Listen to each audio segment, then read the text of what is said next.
فاتحہ۔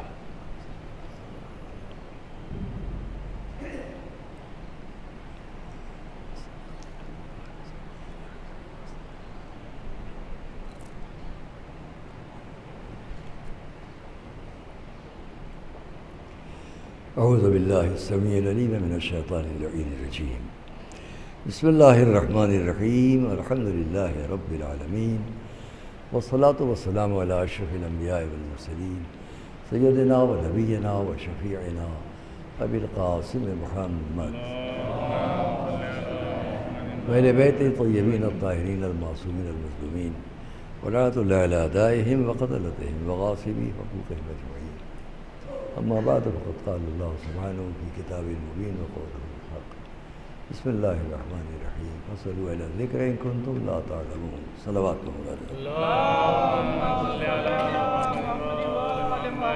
یہ ہم آپ سے پہلے کہہ دیں کہ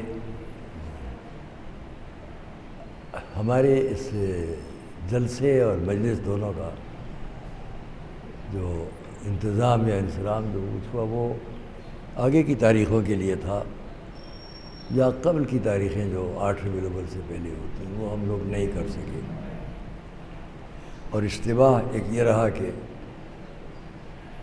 11 تاریخ کو یہ پروگرام ہوگا بجائے 11 کے، آج 10 کو ہو گیا، تو مختلف جگہوں کے عادات کے خلاف بھی ہے، لیکن اس سے کوئی فرق نہیں ہے۔ ایک تو یہ بات کہنا تھی کہ جس کا ہم عوامی طور پر اعلان نہ کر سکے، کیونکہ کل 9 ربیع الاول کو یہ سب مجلس کا اعلان نہیں کیا جا سکتا تھا، اور 8 کو ترتیب دیا گیا ہے پروگرام، 7 کو 8 کے پروگرام آپ جانتے ہیں لکھنؤ کے کس طریقے سے ہوتے ہیں، اور اتفاق ہے کہ یہ سب جو معاہدہ ہوا اس معاہدے میں جو 8 کا بھی پروگرام ہے اس میں میری پوری محنت رہی، مشقت رہی، اس کی بنیاد پر آج وہ علم ہائے مبارک جو وہاں اٹھتے ہیں کربلا درگاہ سے اور کربلا دیانت اللہ تک آتے ہیں، اس میں ہم ہمارے رفقا جب دنیا میں نہیں ہیں ہم سب نے مل کر محنت کی، اور جو ہے ماشاءاللہ خدا نے تو لے آتے۔ دوسری بات یہ کہنا ہے کہ خود اس جلسے کے لیے جو ترتیب آپ کو بدلی ہوئی نظر آ رہی ہے وہ پوسٹر کے حساب سے ضرور ہے، کیونکہ یہی طریقہ ہے کہ جو بزرگ ہے اس کا نام پہلے ہوتا ہے، لیکن ہم لوگوں نے یہی اس تفریق کے بغیر، کیونکہ افتتاح بزرگ کرتا ہے اور افتتاح جلسے کا جناب مولانا مرتضیٰ صاحب کے ذریعے سے ہوا، بزرگ ہیں، ان کے بعد ہمیں مولانا ظہیر عباس صاحب اللہ یہ ہوا۔ اب چونکہ نمائندگی باہر کی ناظمیہ سے بھی تھی تو اس لیے میں اس ترتیب پر کوئی تفصیل نہیں بیان کر رہا ہوں، چونکہ ابھی میرے بعد خود مولانا آصف صاحب تقریر فرمائیں گے، اگر فرید میں آ گئے، وہ اس وقت اسپتال میں کہیں ہیں، اگر وہ آ گئے تو وہ تقریر کریں گے۔ تو اس جلسے میں یہ ہونا تو چاہیے یہ ترتیب جو ہوتی ہے، لیکن کچھ فرق ہوا ہے تو اس سے علمی ادارہ ہے، اور ہمارے اس ادارے میں جو ہمارے بچے ہیں بڑے ہیں وہی ہمارے لیے بڑے ہیں، وہاں یہ نہیں ہے کہ کون چھوٹا ہے کون بڑا ہے۔ اس ممبر پر ہمارے استاد تشریف فرما ہوتے تھے، مولانا ابرار حسین صاحب اللہ پاروی، وہاں تک سب چھلک رہے ہوتے تھے مجمع جو عشرہ محرم، ہم وہاں سے کھڑے ہو کے کبھی بیٹھ کر کبھی وہاں بیٹھ سنتے تھے۔ آج دل بہت خوش ہوا کہ ہمارے استاد زادے، ہمارے استاد کے فرزند جناب مولانا مرتضیٰ صاحب نے جس طرح بیان فرمایا، دل کو چھو لینے والی تقریر، اور یہی ہمارے جناب مولانا ظہیر عباس صاحب اللہ نے جو افادات، اس کا بڑا استفادہ ہوا، بہت ہی اچھا لگا۔ ہم آپ کے سامنے کوئی مجلس کے اعتبار سے بات کرنے نہیں بیٹھے ہیں، چند باتیں کہیں گے، لیکن اس لیے ہم نے اس میں خود خطاب کا ارادہ کیا کہ اس شخصیت کے بارے میں کچھ ہم کہہ سکیں گے جو اور افراد اس طرح نہیں کہہ سکیں گے، کیونکہ میں وہاں رہا ہوں اور مدتیں ہم نے وہاں گزاری ہیں۔ یہ میرے لیے سبب فخر و افتخار رہا، نجف اشرف کی زندگی، ہم اور آغائے باقر صدر رحمۃ اللہ علیہ، شہید باقر صدر، ایک ہی محلہ عمارہ میں رہتے تھے، اور جس گلی میں ہمارا مکان تھا اس سے متصل ہمارے بحرینی آغائے بحرینی تھے، ان کا پورا نام ابھی میرے ذہن میں نہیں ہے، وہ ایک طرح آغائے حکیم کے استاد بھی تھے۔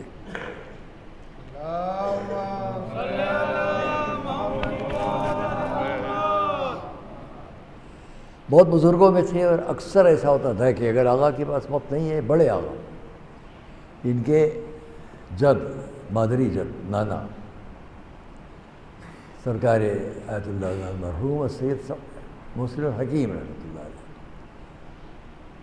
تو مجھے یہ شرف بھی تھا کہ میں ان کی شاگردی میں بھی تھا، ان کے درس خارج میں بھی جاتا تھا، اور ان کا میں کاتب بھی تھا، کاتب سے مراد سیکٹری کی طرح میں ان کے کام انجام دیتا تھا، ہفتے میں 2 دن، جمعرات اور جمعہ۔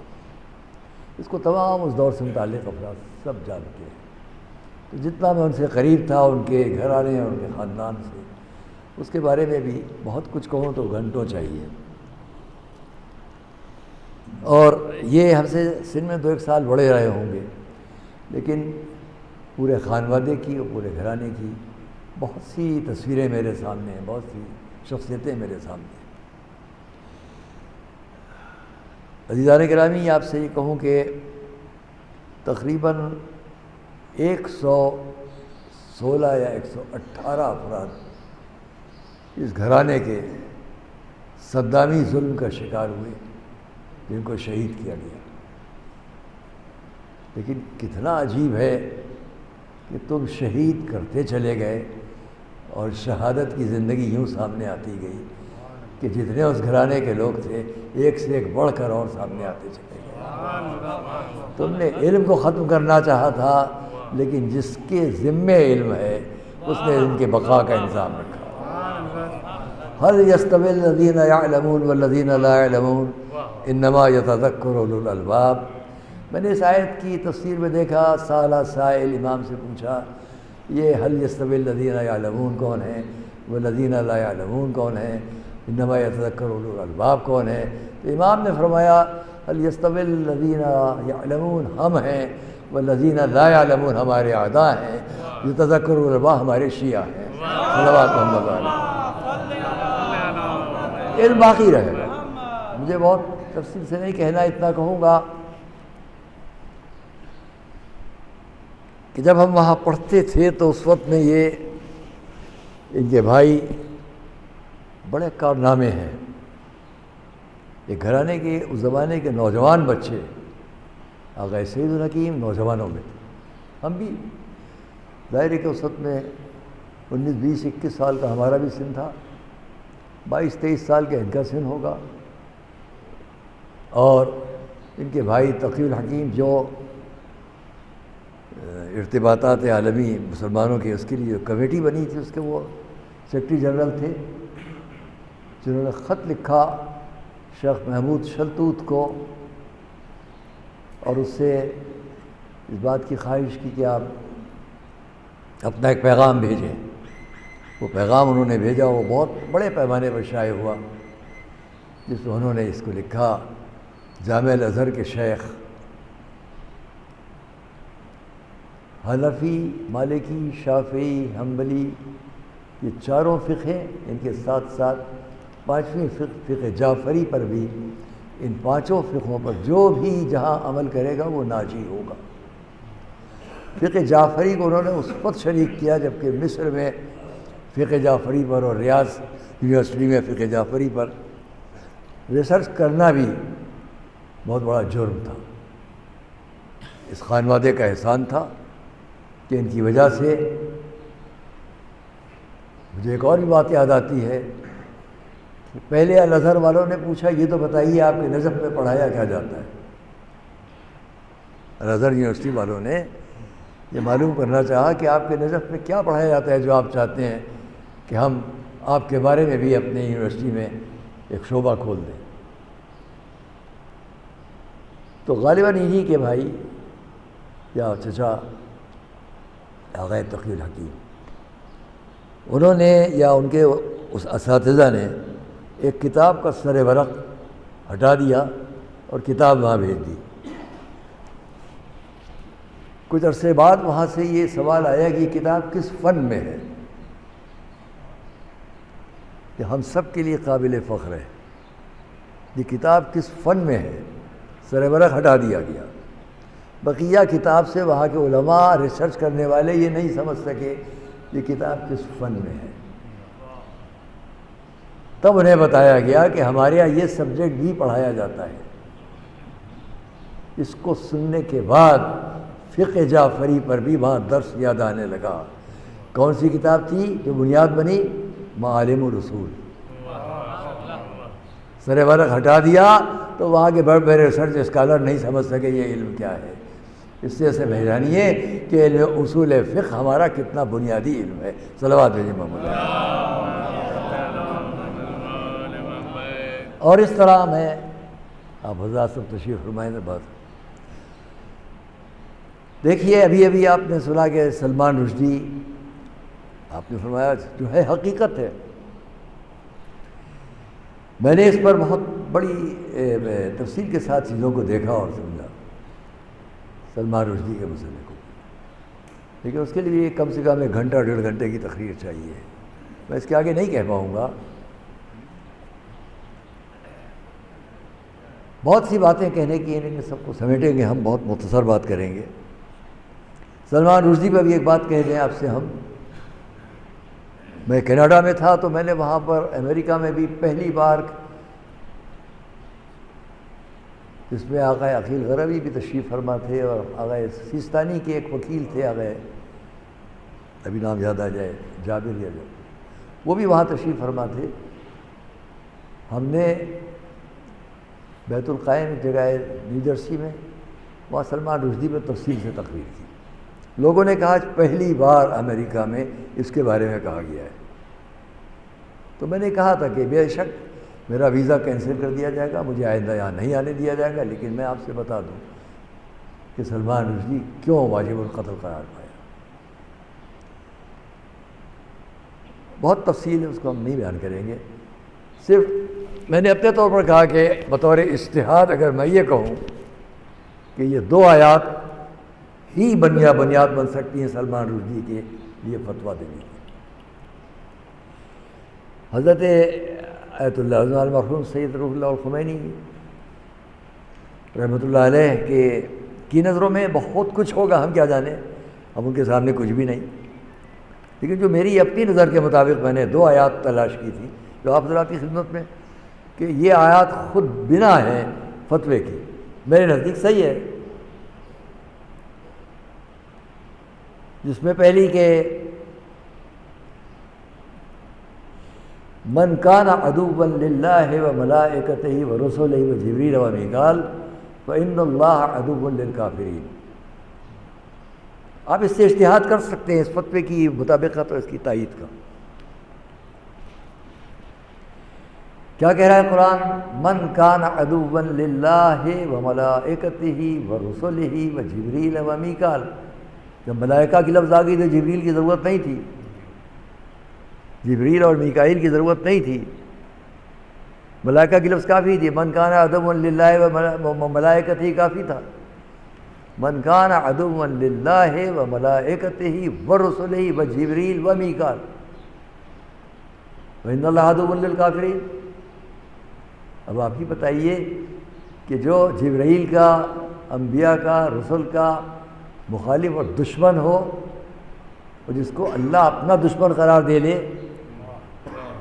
تو وہ کیسے واجب القتل نہ ہوگا؟ اب آپ کہیں گے کیسے ثبوت، کیا ثبوت ہے کہ وہ جبریل کے دشمن؟ 1400 برس پیشتر جب قرآن نازل ہو رہا ہے تو اس آیت کا مصداق اس دور میں ڈھونڈو، ملائکہ کی لفظ کے ساتھ جبریل کی رو رکھی گئی۔ اس کی شیطانی آیات کی پہلی سطر پڑھ رہا ہوں آپ کے سامنے۔ To be born again, sang جبریل فرشتہ، trembling from the heaven, first you have to die. یہ پہلی لائن ہے شیطانی آیات۔ سانگ جبریل فرشتہ ٹو بی بورن اگین. معاذ اللہ. جبریل فرشتے کا مذاق اڑاتے ہوئے کہ جبریل فرشتہ یہ گانا گاتے ہوئے عبد الرحمن کے ساتھ نیچے اترا. معاذ اللہ. پھر سے پیدا ہونے کے لیے تم کو مرنا ہوگا. یہ شیطانی آیات کی ابتدا. اچھا میں نے اس پر ایک بات کہی. کارٹون بنانے والوں نے کارٹون بنائے. ساری دنیا کے لوگ اپنی اپنی باتیں کرتے ہیں لیکن کسی کے لیے فتویٰ قتل نہیں ہے. کیوں؟ اس کا جواب باقی علماء نے بھی دیا, میں بھی تائید کرتا ہوں. جو اسلام سے باہر کی دنیا میں ہم پہ اعتراض کرتے ہیں ان کے لیے سمجھانے کی لفظ آئے گی,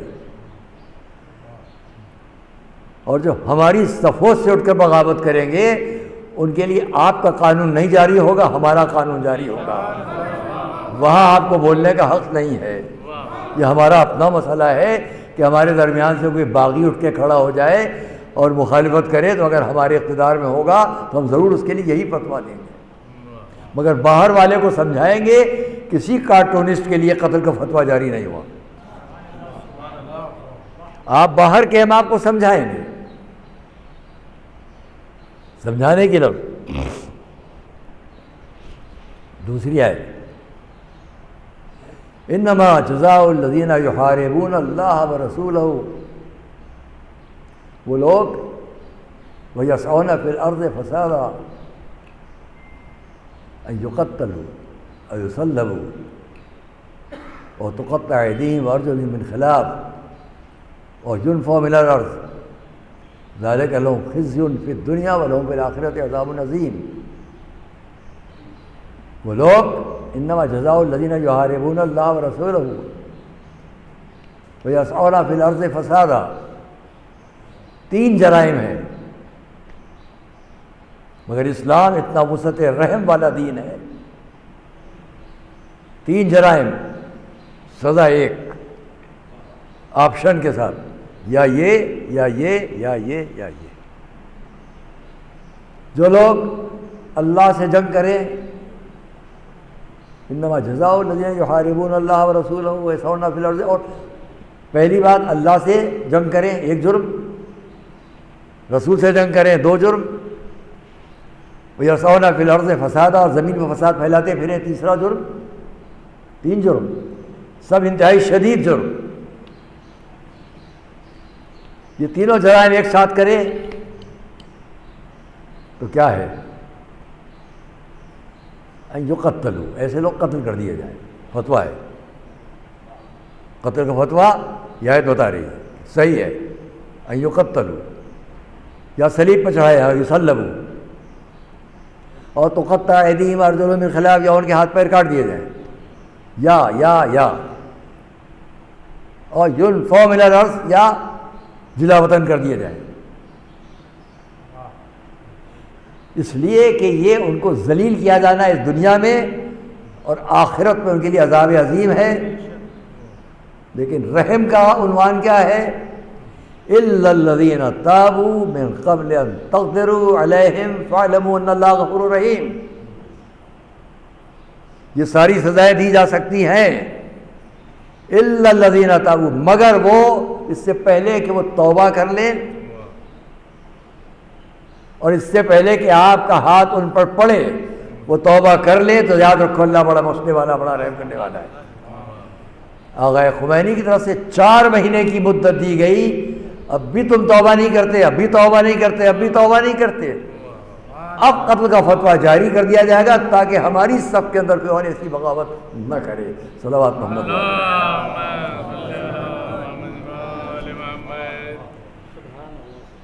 یہ نہیں ہے کہ ہمارے پاس میدان جنگ ہے, مکے کی زمین ہے, میدان جنگ ہے. وَإِنْ أَحَدٌ مِّنَ الْمُشْرِكِينَ اسْتَجَارَكَ, اگر کوئی آپ کے پاس ہے رسول پناہ لینے کے لیے آ جائے, اجر ہو تو اسے پناہ دیں آپ, حتیٰ یسمع کلام اللہ, یہاں تک کہ وہ اللہ کا کلام سن لے. ثم ابلغ ما منا, پھر اس کو اس کے امن کی جگہ پہنچائیں. ذالک بأنہم قوم لا یفقہون. اس کو میں کہا کرتا ہوں، چاہے میں یوں کہوں، اس لیے کہ یہ کچھ جانتے نہیں ہیں. یہ تو آپ کے ترجمہ کرنے کا انداز ہے. آپ کا ان کو بنا دے دیں، ان کو اچھا کلام سنا دیں اور پھر ان کو ان کی جگہ پہنچا دیں، لیکن کچھ جانتے نہیں ہیں. یوں بھی کہوں گا میں. مولانا مرتضیٰ صاحب پاروی، یفقہون، سمجھانا. اگر ہم اس ترجمے کو اس لہجے میں کریں، اے رسول، اگر ان میں سے کوئی مشرکوں میں سے کوئی، میں نے اس کو ابھی مضامین میں لکھا ہے، تقریروں میں کہا ہے، مورتی پوجک کے لیے کہاں قتل کا فتویٰ ہے بھائی؟ میدان جنگ میں اگر ایک بھی مورتی پوجک اے رسول آپ کے پاس آ جائے اور آپ سے پناہ چاہے تو اس کو پناہ دیجئے، اسے اچھا اچھا اللہ کا کلام سنائیے اور پھر اس کو اس کے امن کی جگہ پہنچا دیجئے. اس لیے کہ یہ کچھ جانتے نہیں ہیں. ترجمہ کرنے کا آپ کا انداز ہوگا. لا یفقہون، نہیں جانتے. لا یفقہون، نہیں جانتے. ہم کو کیا حق ہے یہ کہنا ہے کچھ نہیں؟ ہمارا انداز ہوتا ہے بس جانے کا. اس لیے میں یہ کہوں گا کہ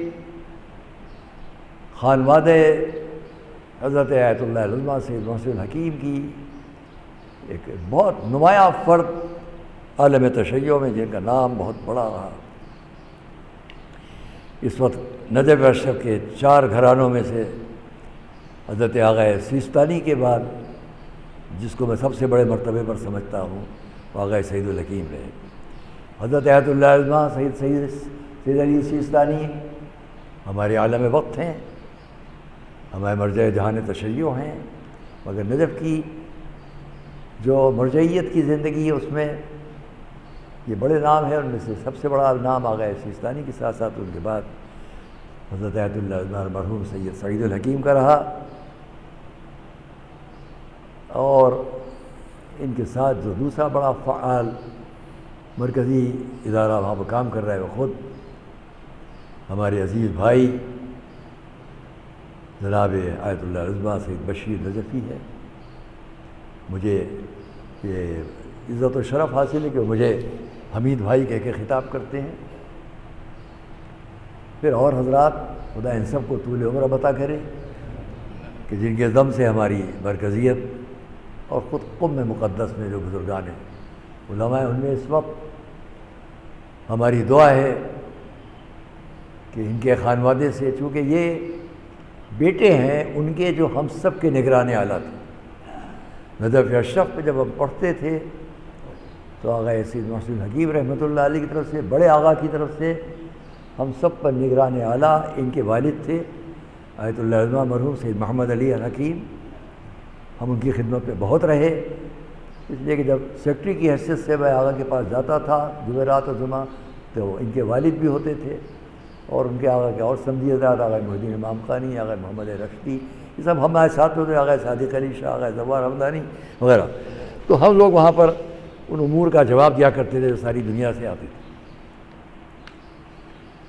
میں یہ کہوں گا کہ اس وقت لاکھ کوششیں دنیا نے کی، ہم نے ان شخصیتوں کو دیکھا اور کس کس کے بارے میں بات کریں اتنا وقت نہیں ہے.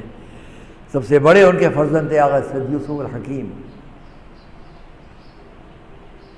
جن کو صدامیت نے جو ظلم ڈھایا تھا اندھے کنویں میں، اس مقدس ترین انسان کو ڈال دیا گیا. ان کے پوتے جو آپ کے ساتھ آئے تھے میرے پاس، انہوں نے بیان کیا، جب میں نے ان سے پوچھا کیا گزری تھی تو انہوں نے کہا ہم سب تو بچے تھے، ہم سب تو رو رہے تھے، چیخ رہے تھے، پیٹ رہے، میں بنے کو اٹھا لے گئے. بہت مجھے محبت تھی ان سے، سید یوسف الحکیم سے بھی.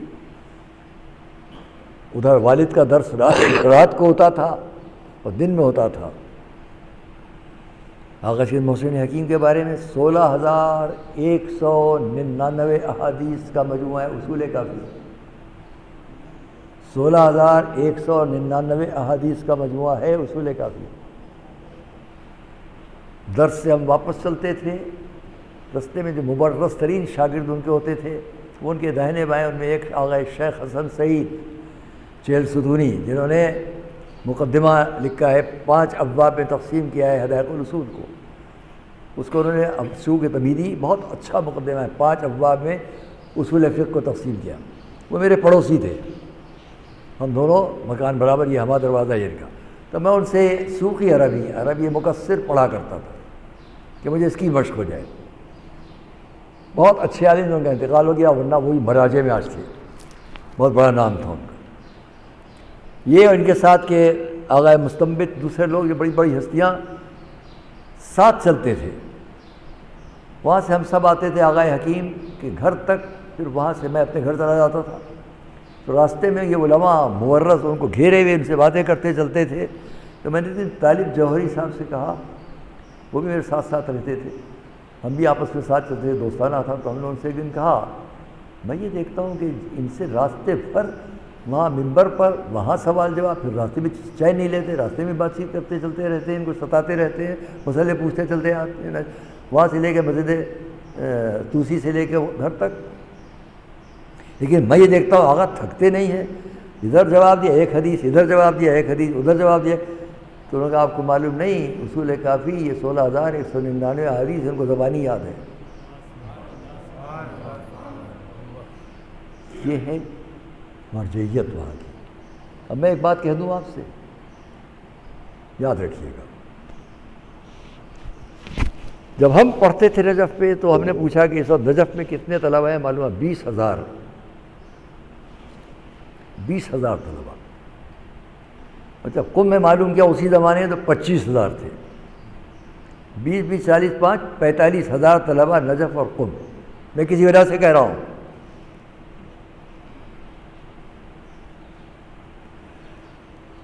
پچیس 45,000 طلبہ جس جگہ ہوں 2 مرکزوں پر. میں آپ سب سے پوچھتا ہوں،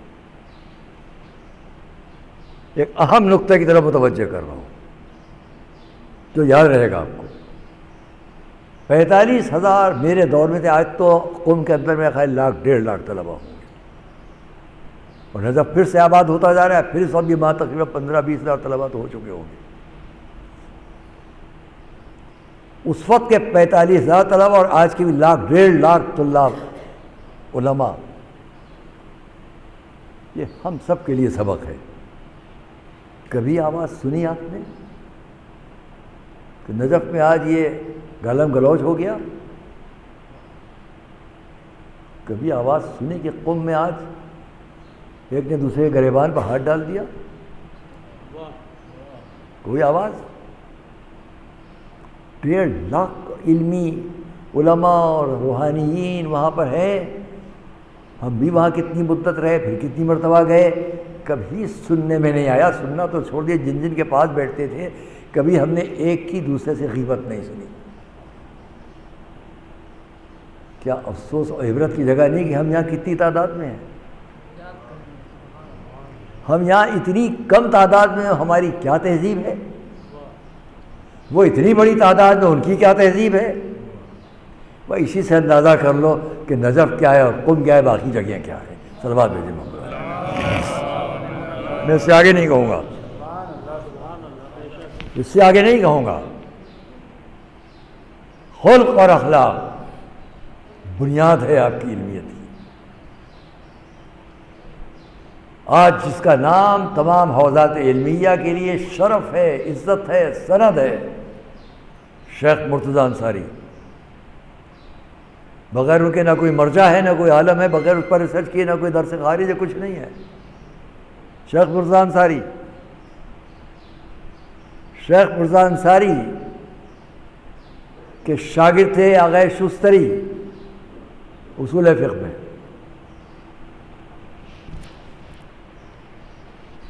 شیخ مرتضیٰ انصاری جو عالم وقت، مرجع وقت، جن کی کتاب اس جگہ ہم نہ پڑھیں تو ہم کوئی مولوی ہی نہیں ہیں، جن کی کتاب پر ریسرچ میں شریک نہ کی جائے بات قم اور نجف میں، تو وہاں کوئی درس خارج نہیں ہے. فرمائیے مولانا، غلط کہہ رہا ہوں؟ یہ رسائل، مقاصد، یہ سب اس کے بغیر کون مولوی ہے؟ شیخ مرتضیٰ انصاری جب درس اصول دیتے تھے تو سید شوستری شرکت کو آتے تھے، اور سید شوستری جب درس اخلاق دیتے تھے تو شیخ مرتضیٰ انصاری وہاں شرکت کو جاتے تھے۔ اتنا اہم مرتبہ تھا درس اخلاق کا۔ ایک موقع پر جب سید شوستری نہیں آئے تو 2-4 دن تک نہیں آئے، پوچھا شیخ مرتضیٰ انصاری نے سید کیوں نہیں آ رہے ہیں؟ جواب ملا وہ بیمار ہیں، بخار ہے، عیادت کو گئے۔ جب عیادت کے لیے وہاں پہنچے تو جو رسمی کلمات ہوتے ہیں وہ ہوئے۔ اس کے بعد سید نے کہا شیخ دعا کیجئے کہ میں مر جاؤں اور میری نماز آپ پڑھائیں۔ شیخ خاموش رہے۔ پھر کہا، تب شیخ نے جواب دیا آپ دعا کریں کہ میں پہلے اٹھوں اور آپ میری نماز پڑھائیں۔ سید نے پھر وہی کہا، نہیں میں چاہتا ہوں پہلے میں اٹھوں اور آپ میری نماز پڑھائیں۔ تب شیخ نے کیا کہا، جملہ سنیے گا، نہیں سید میں چاہتا ہوں پہلے میں اٹھوں اور آپ میری نماز پڑھائیں، اور میں نے بارگاہ رب میں ابھی دعا کی ہے اور میری دعا قبول ہو گئی ہے۔ اس یقین سے کون کہے گا کہ میری دعا قبول ہو گئی ہے جب تک کہ رشتہ صحیح نہ ہوگا وہاں سے۔ صلوات محمد و آل محمد۔ اور یہی ہوا۔ بس عزیز و دوست، میں زیادہ آپ کا میں نے وقت لیا، اور یہ کہوں گا کہ ہم ان بارگاہوں کے بہت سے لوگ جو ایران یا عراق میں یہ سوچا کرتے کہ ہندوستان میں علمیت ہے، لیکن ضرورت ہے اس بات کی کہ ہم اس بات پر توجہ کریں کہ ہمارے ادارے علمیہ جتنے ادارات علمیہ ہیں ان کو اور اچھے نہج پر لے جایا جا سکے۔ انشاءاللہ ہوگا وقت، اس کا بھی صحیح ہوگا وقت۔ ہمارے آغا سید الحکیم رحمۃ اللہ علیہ میں نے دیکھا، 2 مرتبہ ملنے کے لیے گیا، اور دونوں مرتبہ میں نے ان کے اس تمام جگہوں پر آنے جانے والوں کو ان کا ایک اخلاق دیکھا۔ پورے ہندوستان کے انہوں نے مجھے وکالت نامہ بھی لکھا، لیکن وہ میرے پاس ہے۔